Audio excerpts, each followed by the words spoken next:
Welcome to Worldwide Tales, the podcast where real stories, real animals and real impact come together. So before we dive into today's interview, we want to just take the time to introduce someone who's at the heart of everything that you'll hear on this podcast. Dr. Gemma Campling is the founder and director of Worldwide Vets, the organisation that's brought us and so many others into this world of frontline conservation and animal care. Her journey started not in a clinic or a wildlife reserve, but on a holiday in the Himalayas back in 2006.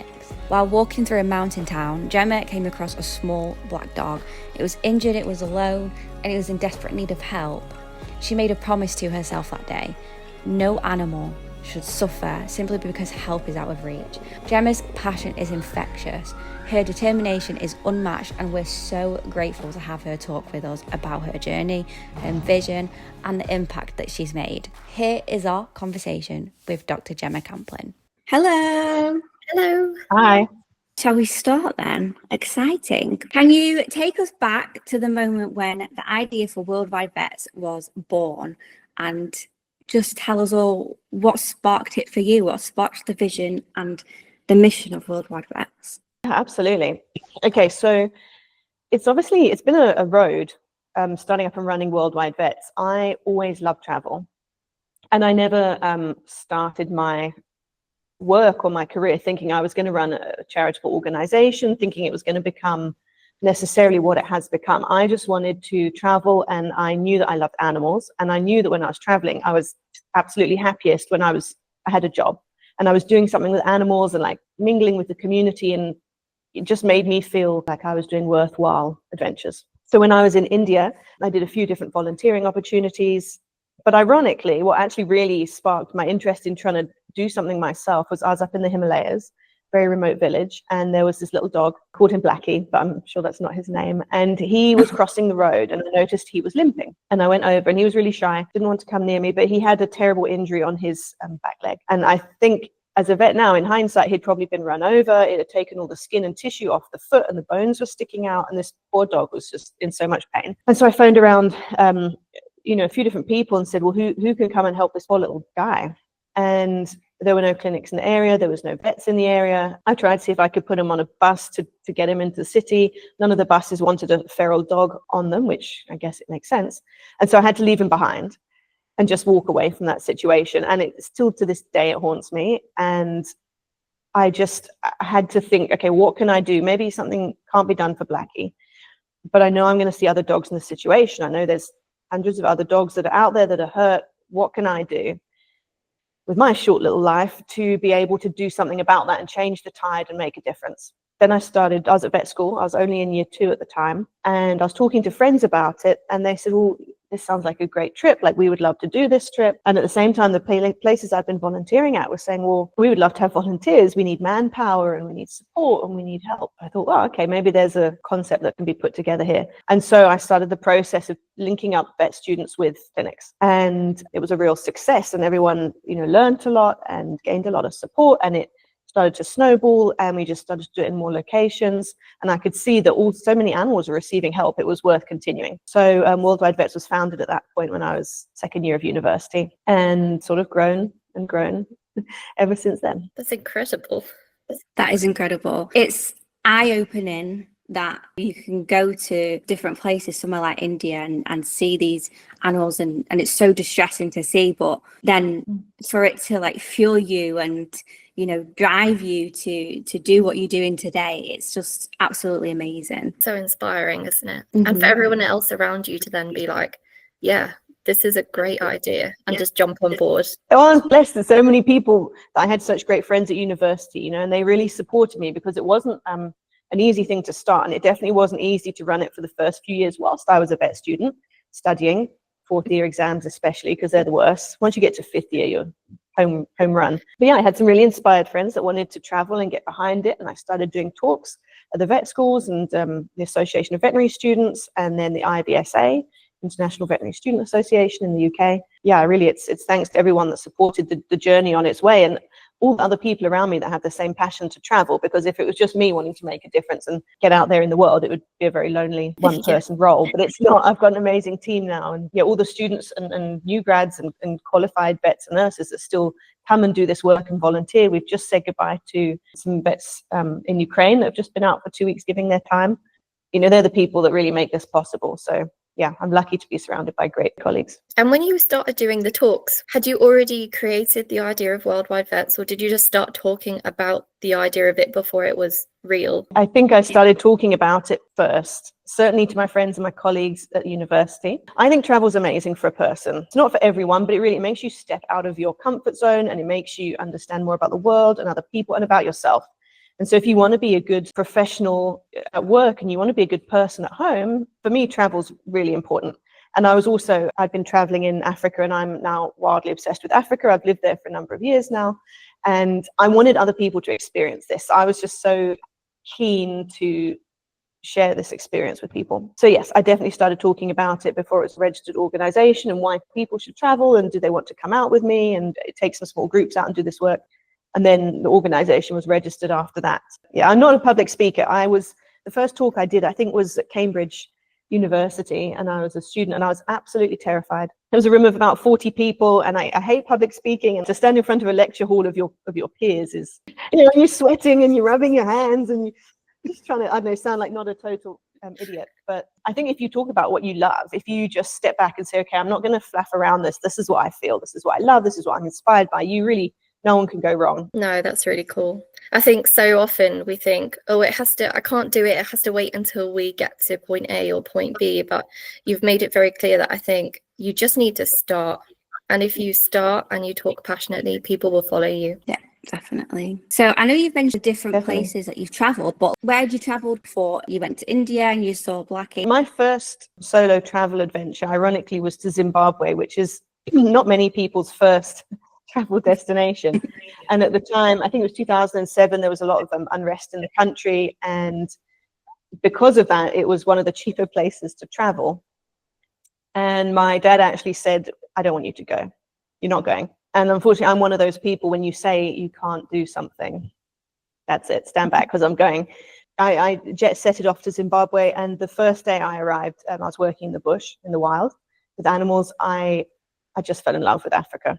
That was me, sold for the rest of my life. It's just such a beautiful place with such a beautiful energy and people. So I then spent 2 years traveling southern and central Africa, backpacking, which also in hindsight is a bit bold, but I had a great time, and hitchhiked and backpacked around southern Africa, which has inspired a lot of the work that we do now. Primarily it was Zimbabwe, South Africa, Namibia, Tanzania, Malawi, Burundi, Rwanda, Kenya, Tanzania. So this was my real first places that I traveled and fell in love with. So you've always had this urge to travel and just throw a backpack on and just go into the unknown. I was actually chatting to someone about this the other day. I actually think it comes from my mum. So when I was growing up, we couldn't really afford to do nice exotic holidays. So she would put me in the car and we would go on an adventure holiday. And she would just start driving up the motorway, and this was before smartphones. So we'd get out the map and she'd say, okay, pick a junction.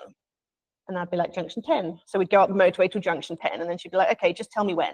And we would just come off the roundabout when I would say, and we'd find a place to stay, like a farm stay normally, and go and visit, obviously something animal related, because I was obsessed with animals, a safari park or a petting zoo or something like that. Yeah, so I think actually my crazy make it up as you go along adventure travel probably stems from that time. And when you started Worldwide Vets, what was the first project, and what do you remember most about it? I can tell you very clearly. It was India, close to where Blackie was. Oh.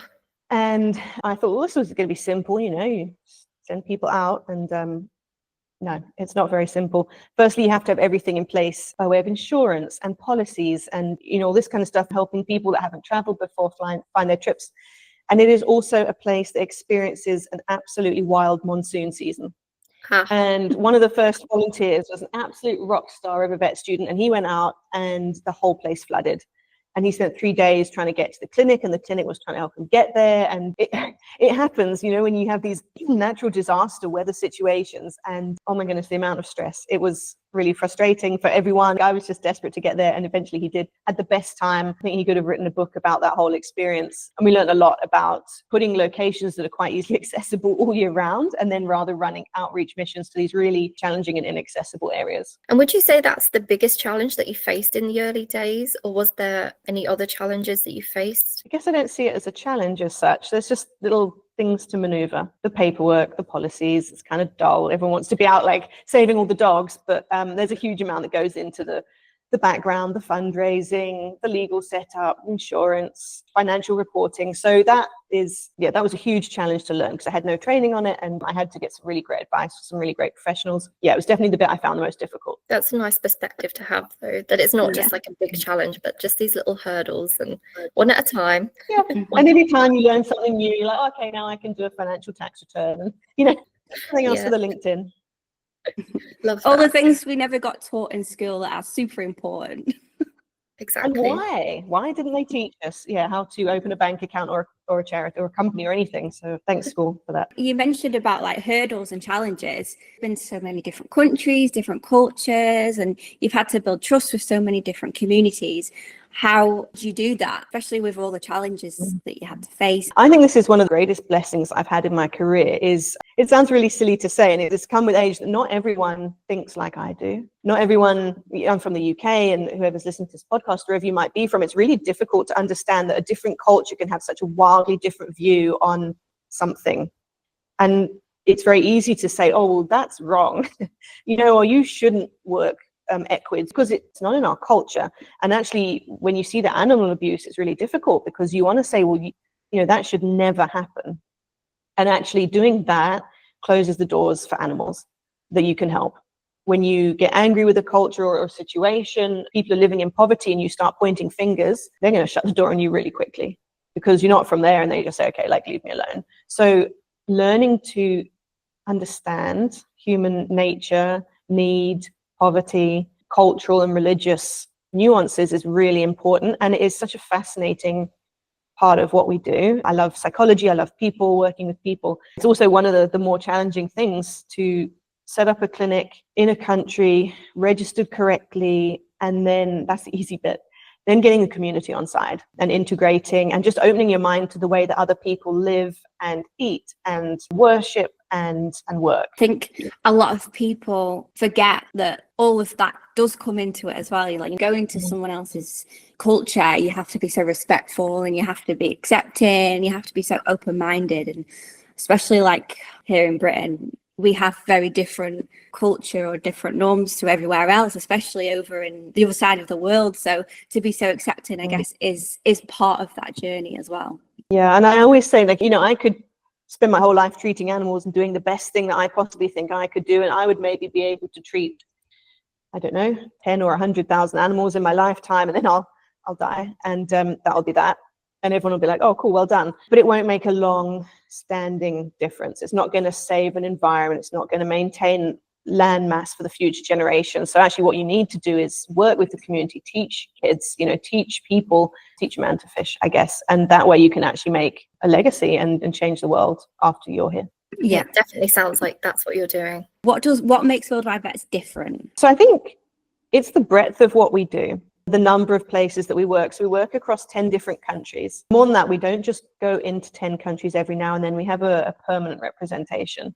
Because I find if you go in and you do a couple of weeks and you leave again, it's really good. And it's a super powerful push to be able to support animals, but it doesn't provide a sustainable improvement. It doesn't allow the community to rely on you. So if you really, in my opinion, want to help animals sustainably, you've got to be on the ground. You've got to be supporting long term. You've got to have a vet there when a dog gets sick or a horse gets hurt, and be working with the community, doing preventative healthcare and deworming, vaccinations regularly. So the number of places that we work and the support we give the animals on the ground the whole year round. We focus on long-term impact and sustainability, and connecting with communities as well. So I think that's also what does make Worldwide Vet so different, is we focus on the whole, the whole pie. We're focusing on everything, not just the animals, not just the humans. We do focus on everything, which is just most important. If you want to make a big impact, you've got to look at everything holistically and work with it together. And that's how you're going to help the most animals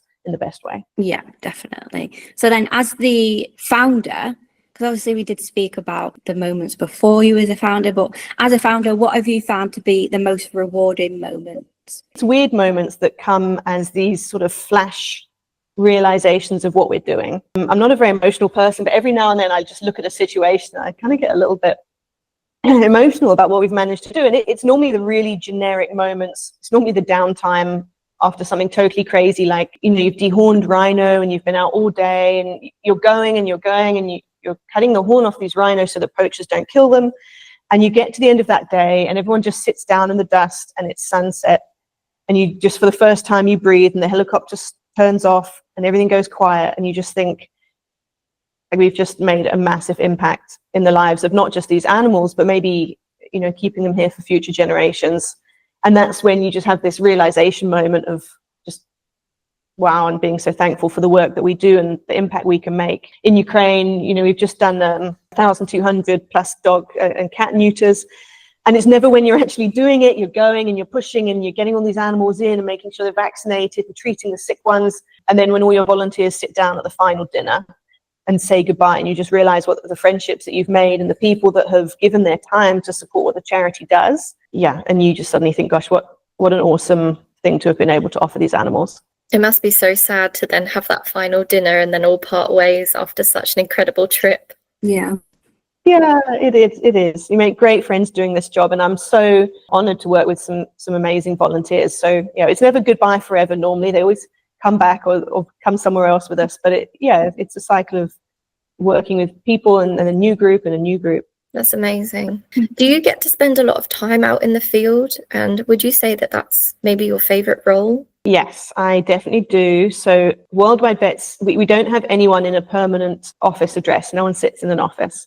So we're all doing our job out in the field and doing the actual work itself. So I do manage to get a few months at home throughout the year sometimes, as do my team. But a lot of the time we are out doing the work and putting the time into actually making that difference. And I love it. So I'm out in Ukraine at the moment, run this outreach mission. From here, I go to Egypt, where we're going to be working to set up a new clinic. And then from there, it's off to teach one of our elephant medicine courses and then dehorning rhino in Namibia in September. So most of the year is doing the work. And I think that's what makes this organization so special. It's not people sitting behind a desk that haven't done it. We are all on the ground and we're all doing that work. So that's why we can talk about it so passionately. Yes. That's really exciting. I just had a brain fart, sorry. I did this last time with John, didn't I, Jess? I just randomly went, okay, I've just had a complete brain fart right now. You're allowed. It happens. It happens. Yeah. You've got so many projects going on everywhere and so many staff and volunteers. What role do the volunteers and the donors play in actually making these projects happen? Plenty of sayings about, teamwork, and it's so true that a team is only as strong as its people. So without our donors, we could do nothing. And without our volunteers, we could do nothing. They're the two groups of people that actually make this work possible, that get us out in the field, dehorning rhino, saving elephants, catching snared animals, saving the horses, doing this work with spay and neuter and bringing the free care. They are the only people that keep it running. My job is just to organize some things and keep the whole thing together. But our volunteers come out throughout the year, and we have volunteers ranging from people on their gap year to pre-vets, vet students, vet nurse students, biology students, graduated professionals. Depending on the project that they're doing, they either attend a course where they get education about perhaps surgery or wildlife care, equine medicine, and they learn on the ground, and their participation actually supports that project. So without them doing those projects, it wouldn't exist. And that's great because they get to see the work that's happening, they get to learn, and at the same time, they're giving something back and supporting and being part of our work. We send out about 500 volunteers a year. Last year, just a little bit more. So it's a lot of people, and it keeps the cogs turning for sure. And our donors, so we have a number of different amazing donors, from the general public to vet clinics to corporate sponsors, and they help us do everything from buy medication, buy diagnostic equipment, get the vets out on the ground in rural areas where it's needed the most.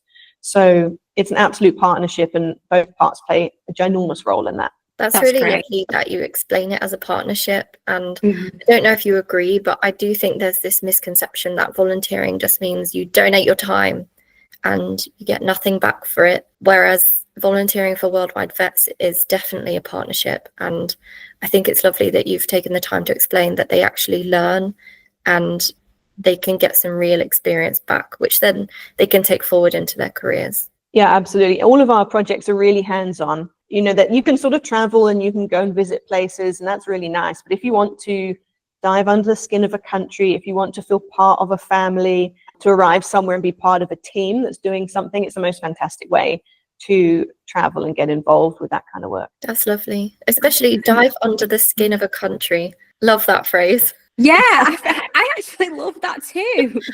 I've never heard that before, but I'm going to use it now. Yeah. And it's a family, you know, we follow all of our volunteers, you know, we keep in touch on Facebook and WhatsApp groups after travel as well. So, and then some of our volunteers go on to get into vet school, or we write their supporting documentation or a reference letter, which is so nice. And then you watch those people go through their careers and maybe even start their own career in, let's say, wildlife medicine, come out to South Africa, and then they're actually working with us in the field as a graduated professional. And that's just so rewarding. And if someone was sitting at home or thinking, I'd love to get involved, would be the first place you'd advise them to start? So we get this question a lot, like, I'm desperate to do this work. I want to travel and do medicine, or travel and help animals, or do conservation especially. I always say you have to be on the ground, like you have to start the process. Employers employ through normally people they know that get on well with the team. It isn't a competitive industry, but that by no means means that you can't do it. If anything, it means that you can do it. You've just got to be that person at the forefront that wants it the most. And if you really want it the most, you're going to get it. So there's no worries there when it comes to wanting a certain career path. I think you've got to get out on the ground, volunteer, meet teams. Even if you're not able to get into the country, reach out to the organization that you aspire to be in.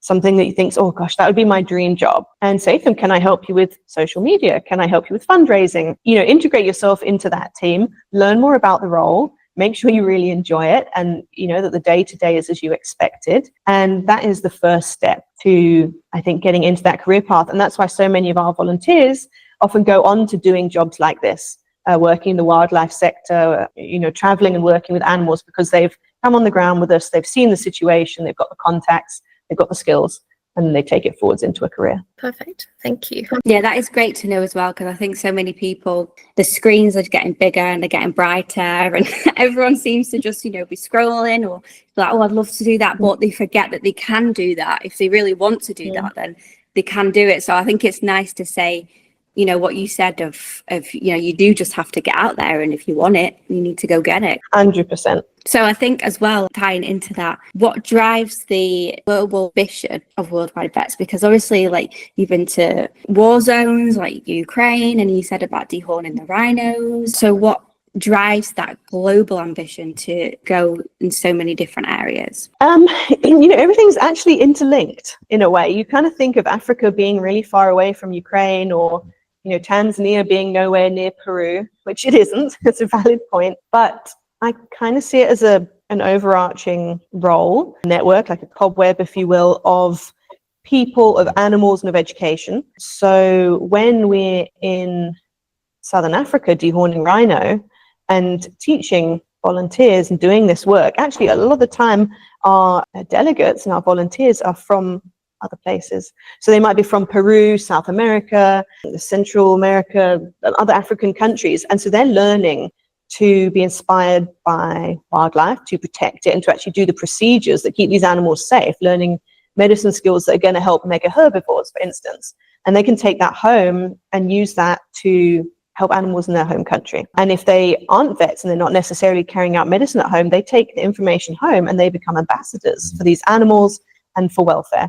They talk to their friends, their family, the younger cousins, you know, their kids when the time comes and they've got kids. And that's how you sort of uplift international education about animal welfare and create a world of wildlife and animal welfare warriors that can really make a difference. So I guess it's seeing everything as a whole, as a holistic scenario, and knowing that everything is linked in one way or another. Thank you. That was really lovely. I was just thinking about what you said about it being a cobweb. Yeah, it really is. Like, I don't think I've really realised until probably I've sat down with you so much that it is so interlinked. Like all different areas of the world are so linked, like that cobweb that you mentioned. So yeah, it's very true. We have to sort of pick and choose where we work, which is also a real challenge because I would love to help everywhere. But yeah, we often have new volunteers reach out to us, or new people message and say, oh, I know this place that needs support, can you help? And we'll then look into ways to find funding for that and be able to support new organizations in new places. So it's always growing, which is also amazing. And is there anything specific about the future of Worldwide Vets that excites you the most? I have so many exciting things, and I can only tell you some of them because some are a secret. Oh, boo! I knew that this was the Learn for you there.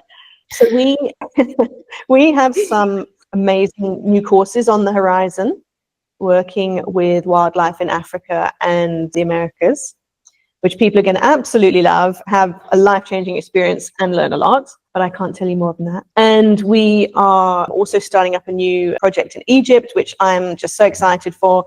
It was one of the first places I did travel internationally as a kid, and I've always been in love with Egypt and the culture and the place. And there's so much need for animal support in Egypt. There's a lot of suffering, there's a lot of poverty, there's a lot of problems when it comes to management of animals. And yes, that is a huge job for 2025 to get this whole thing up and running in Egypt, start our volunteer program there, and look for sponsors and donors for that work. So that is my big job for 2025, and I'm just so excited to bring it all together and make it happen. So watch this space, and soon you'll see Egypt unfolding before you. How exciting. Very exciting. Yeah, I've never been to Egypt. I've always wanted to go to Egypt. I've just not been yet. So beautiful. It's just crazy as well, like that. The pyramids, someone built that, because I can't even build a Lego set. It's crazy. Yeah, every podcast is a tart. You've got to build a pyramid out of Lego. Self-improvement. Okay, I can do that. Yeah, I'll do that. That's your and then task. next thing you know, I'll be in Egypt with you. I'll be building pyramids. Yeah. You can bring your Lego pyramid to the pyramids. So thank you for doing that. That was great to interview you and just to get a bit more of an insight into Worldwide Vets. Obviously for everyone listening as well who maybe don't know what we do as much as well. So we have like a little quick fun bonus round now, just to ask you a few exciting things. And so you've got 30 seconds to answer a question, and are you up for that? I'm ready.